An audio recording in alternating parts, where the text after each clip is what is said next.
Hi everyone. Today we will study thermodynamics as per the syllabus of thermodynamics.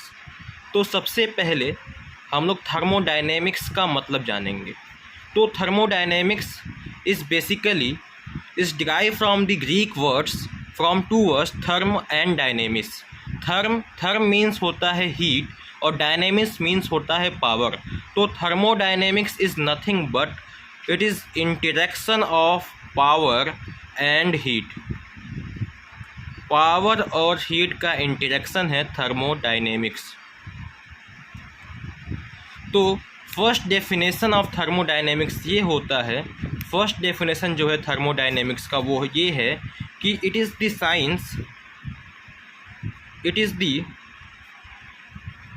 Science of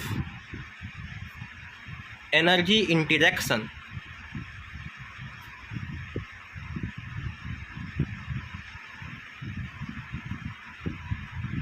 and its effect on physical property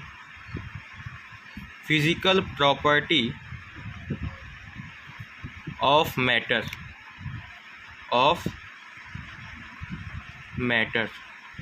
तो thermodynamics का definition है, it is the science of energy interaction and its effect on physical property of matter. Physical property means जिस property को हम अपने आँखों से देख सकते हैं, और matter means anything which have mass and occupy space is known as matter. तो पहला डेफिनेशन हम लोग को क्लियर हो गया है कि thermodynamics is basically derive from two Greek word therm and dynamics. Therm means heat and dynamics means power. So basically thermodynamics is nothing but it is the interaction of energy and its effect on physical property of matter. Second definition ये होता है thermodynamics का second definition ये होता है कि it is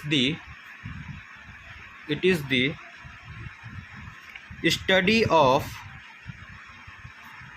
three E's means energy, entropy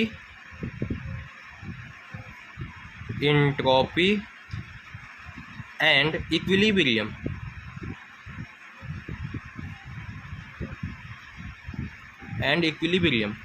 second definition लिखे हैं थर्मोडायनेमिक्स का, क्या होता है? Energy, entropy, equilibrium. Thermodynamics 3E का स्टडी है. 3E means first E is energy, second E is entropy and third E is equilibrium. Energy means क्षमता, कार्य करने की क्षमता. The capacity to do work is known as energy. Entropy आप लोगों ने 11th क्लास में पढ़ा होगा. It is basically the measure of randomness means the more the randomness of the molecules of any matter, the more the entropy of that molecules of the matter. जितना ज़्यादा randomness होगा, जितना ही इधर उधर बिखरा हुआ मॉलिक्यूल्स होंगे, उतना ही ज़्यादा उसकी एंट्रोपी होगी. एनर्जी मीन्स जानते ही हैं, और इक्विलिब्रियम मीन्स आप लोगों को 11th क्लास में पता ही होगा क्या होता है. सो दो डेफिनेशन बताया थर्मोडायनेमिक्स का. पहला डेफिनेशन ये बताए कि ये डिराइव होता है दो वर्ड से मिलके, therm which means heat, dynamics which means power. तो thermodynamics is the interaction of energy, it is the interaction of energy and the effect of that energy interaction on the physical property of matter.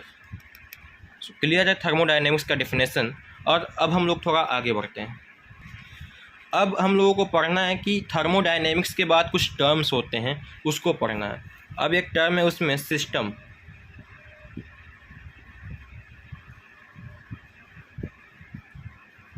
कि system क्या होता है, आप लोगों ने class 11th में सुना होगा सिस्टम क्या होता है. सिस्टम जो एक फिक्स्ड मास होता है, फिक्स्ड मैटर होता है, जिस पे हम लोग स्टडी करते हैं, उसको हम लोग सिस्टम कहते हैं. अ फाइनाइट पोर्शन, एक फाइनाइट पोर्शन होता है जिस पे हम लोग थर्मोडायनेमिक्स की स्टडी करते हैं, उसको हम लोग सिस्टम कहते हैं. System is a finite portion. finite portion of universe under study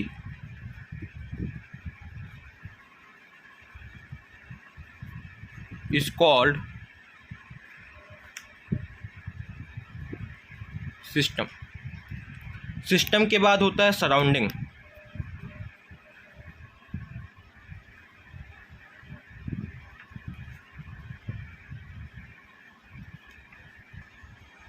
जो सिस्टम के आउटसाइड जितनी भी चीज़ें हैं, everything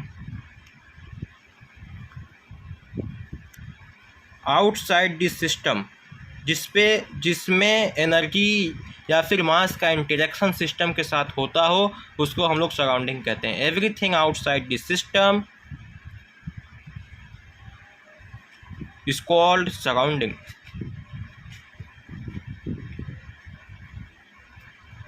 is called surrounding. System के बाहर जो भी चीज़ है उसको हम लोग सराउंडिंग कहते हैं। अब हम लोग देखेंगे कि जैसे सिस्टम और सराउंडिंग को मिला दें, सिस्टम और सराउंडिंग को मिला दें तो यूनिवर्स बन जाता है। मतलब universe is consist of system and surrounding. System और सराउंडिंग जैसे देखते हैं हम लोग, सिस्टम और सराउंडिंग बेसिकली सिस्टम, जैसे ये सिस्टम है, बनाते हैं सिस्टम एक, ये सिस्टम है, ये एक specific portion of the universe है जो कि अंडर स्टडी है। ये जो सिस्टम है और ये जो है ये सराउंडिंग है, ये सराउंडिंग है। तो सिस्टम और सराउंडिंग एक बाउंड्री से सेपरेट होते हैं, एक बाउंड्री से सेपरेट होते हैं। तो बाउंड्री के बारे में जान जाए कि बाउंड्री क्या होता है, कि ये जो होता है बाउंड्री, ये कभी कभी इमेजिनरी होता है यानी कि काल्पनिक होता है, और कभी कभी रियल होता है। कभी कभी इमेजिनरी होता है और कभी कभी रियल होता है बाउंड्री। बाउंड्री का मेन काम क्या होता है? मेन काम होता है कि it separate system and surrounding. जो बाउंड्री का मेन काम होता है कि ये सिस्टम और सराउंडिंग को सेपरेट करता है। बाउंड्री के बारे में कुछ चीज़ जान जाएं। जो बाउंड्री का खुद का थिकनेस होता है वो जीरो होता है, यानी कि बाउंड्री का जो खुद का थिकनेस होता है वो जीरो थिकनेस होता है, यानी कि इसका खुद का कोई मोटाई नहीं होता है। और बाउंड्री का जो वॉल्यूम होता है ये भी ज़ीरो होता है। जो बाउंड्री का जो वॉल्यूम होता है ये भी जीरो होता है। बाउंड्री के अंदर जो सिस्टम होता है उसमें कुछ ना कुछ मॉलिक्यूल्स होगा। बाउंड्री का वॉल्यूम ज़ीरो होगा, बाउंड्री का वॉल्यूम ज़ीरो होगा। तो सिस्टम के बारे में बता दिए, जो स्पेसिफिक पोर्शन है जो कि अंडर स्टडी है उसको सिस्टम कहते हैं। सराउंडिंग क्या होता है? सारे चीज़ सिस्टम को छोड़ के यूनिवर्स के अंदर जिसके साथ सिस्टम का एनर्जी इंटरेक्शन या फिर मास इंटरेक्शन हो रहा हो उसको हम लोग कहते हैं सराउंडिंग। और दोनों को मिला के combined form of system and surrounding is known as universe. तो तीन चीज़ बताया, पहले बताया थर्मोडायनेमिक्स क्या होता है, उसके डेफिनेशंस को बताए। उसके बाद हम बताए कि सिस्टम क्या होता है, सिस्टम के डेफिनेशंस को बताए। सराउंडिंग के डेफिनेशन बताए, यूनिवर्स के बारे में बताए, और बाउंड्री के बारे में बताया कि बाउंड्री रियल भी हो सकती है, इमेजिनरी भी हो सकती है। बाउंड्री का क्या होता है, बाउंड्री की थिकनेस, और उसके बारे में कुछ हम इंफॉर्मेशन और दिए आप लोगों को।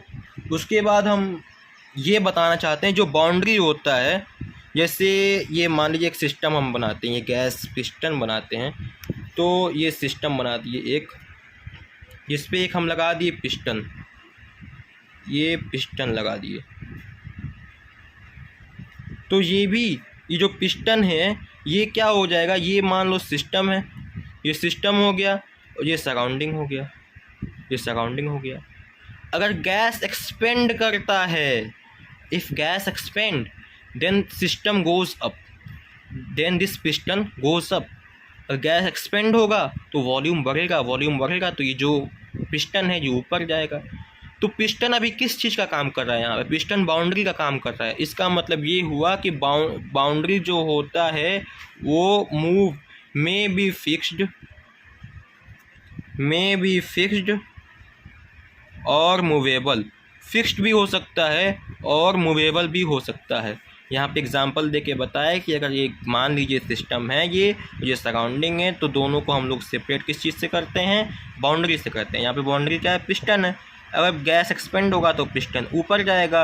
पिस्टन ऊपर जा रहा है, इसका मतलब क्या हुआ कि जो बाउंड्री है वो मूव भी कर सकता है या फिर फिक्स्ड भी रह सकता है। अब हम लोग पढ़ेंगे टाइप्स ऑफ सिस्टम के बारे में। किस चीज़ के बारे में पढ़ेंगे? Types of system.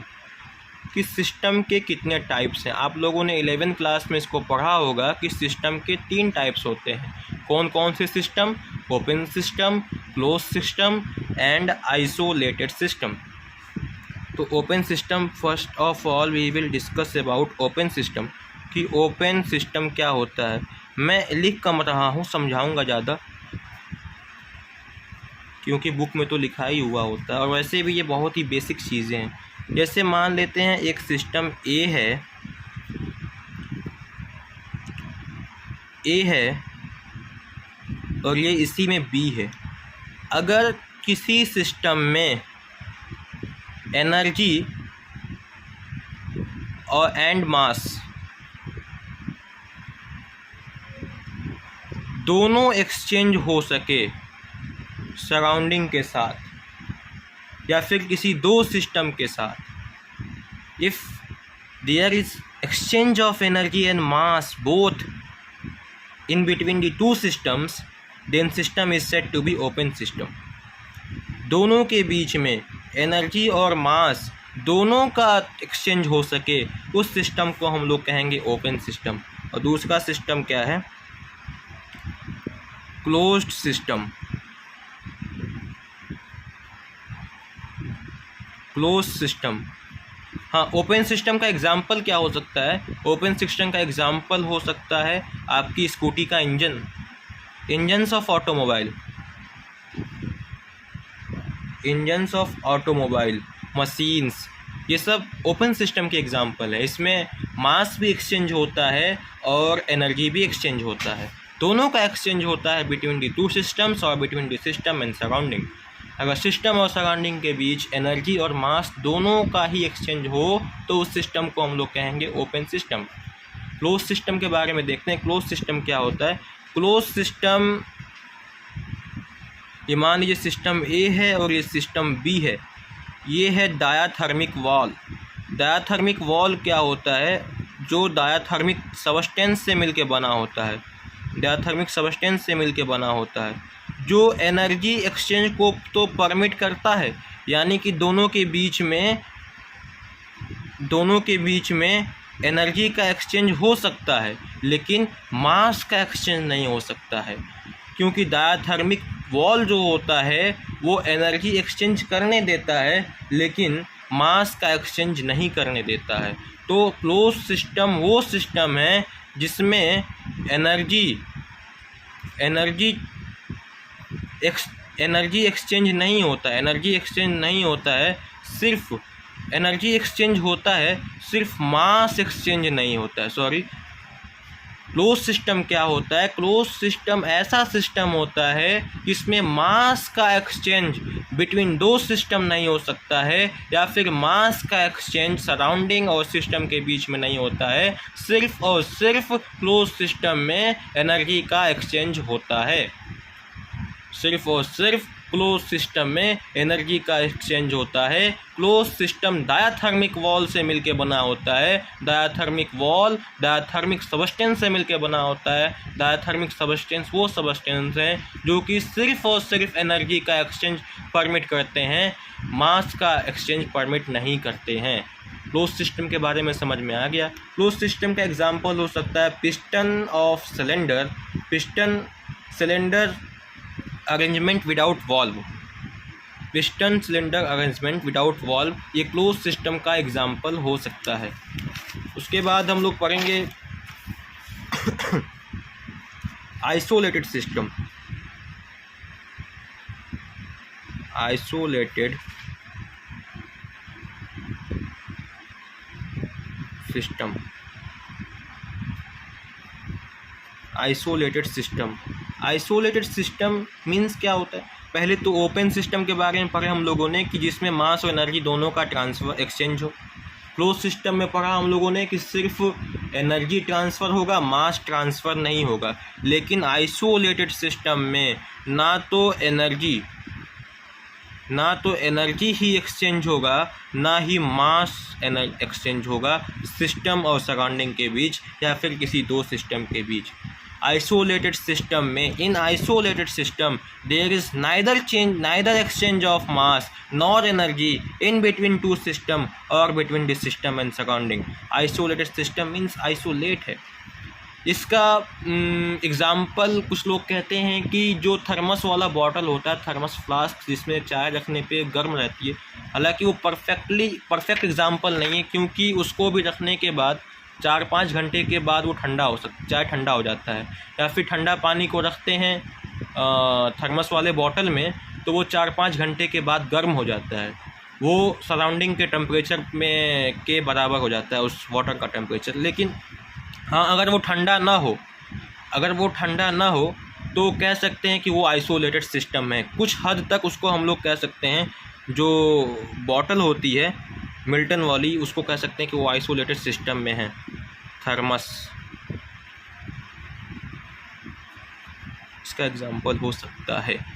Near example होगा, ऑलमोस्ट होगा। परफेक्टली आइसोलेटेड सिस्टम नहीं कह सकते हैं उसको, क्योंकि वो भी कुछ हद के बाद, कुछ टाइम के बाद अपने सराउंडिंग के टेम्परेचर के बराबर उसमें रखे गए मटेरियल्स की टेम्परेचर हो जाती है। और जो आइसोलेटेड सिस्टम है, मान लीजिए ये सिस्टम आइसोलेटेड जो सिस्टम है, बताते हैं, ये सिस्टम ए है, सिस्टम बी है, तो इन दोनों के बीच जो वॉल होगा वो एडियाबैटिक वॉल होगा। एडियाबैटिक वॉल क्या होता है? जो किसी भी चीज़ को नॉर परमिट्स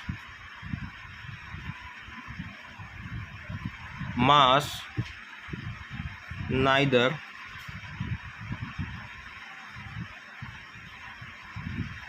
एनर्जी ट्रांसफ़र, ये तो ना ही मास को ट्रांसफ़र होने देता है, नाइदर एनर्जी ट्रांसफ़र। तो एडियाबैटिक वॉल के बारे में कुछ जान जाते हैं। एडियाबैटिक वॉल जो होता है ये एडियाबैटिक सब्सटेंस से मिलकर बना होता है। Adiabatic substance means basically insulators, जैसे रबर हुआ, वुड हुआ। ये ना तो मास को ही जाने देंगे, ना ही मास के ही एक्सचेंज को होने देंगे, ना ही एनर्जी एक्सचेंज को ही होने देंगे। तो अभी तक हम लोगों ने क्या पढ़ा? अभी तक हम लोगों ने थर्मोडायनेमिक्स के बारे में पढ़ा कि उसका डेफिनेशन क्या होता है, study of 3 E's, entropy, enthalpy and energy. उसके बाद हम लोगों ने सिस्टम्स के बारे में जाना, सराउंडिंग के बारे में, और टाइप्स ऑफ सिस्टम्स के बारे में हम लोगों ने पढ़ा। ये सब अभी तक जो जितना भी पढ़े हम लोग, सारा 11th का टॉपिक था, ये एक तरह से रिवीजन हुआ है। इस वीडियो में हम लोग इतना ही रहने देते हैं, वरना वीडियो लेंथी हो जाएगा। और नेक्स्ट वीडियो में हम लोग प्रोसेस से स्टार्ट करेंगे कि प्रोसेस क्या होता है, रिवर्सिबल प्रोसेस क्या होता है, इरिवर्सिबल प्रोसेस क्या होता है, क्वासी स्टैटिक प्रोसेस क्या होता है, और भी बहुत सारी चीज़ें पढ़ेंगे। आइसोबारिक, साइक्लिक, आइसोथर्मल, एडियाबैटिक, ये सारे प्रोसेस के बारे में हम लोग पढ़ेंगे। इस वीडियो में इतना ही करने देते हैं और थैंक यू।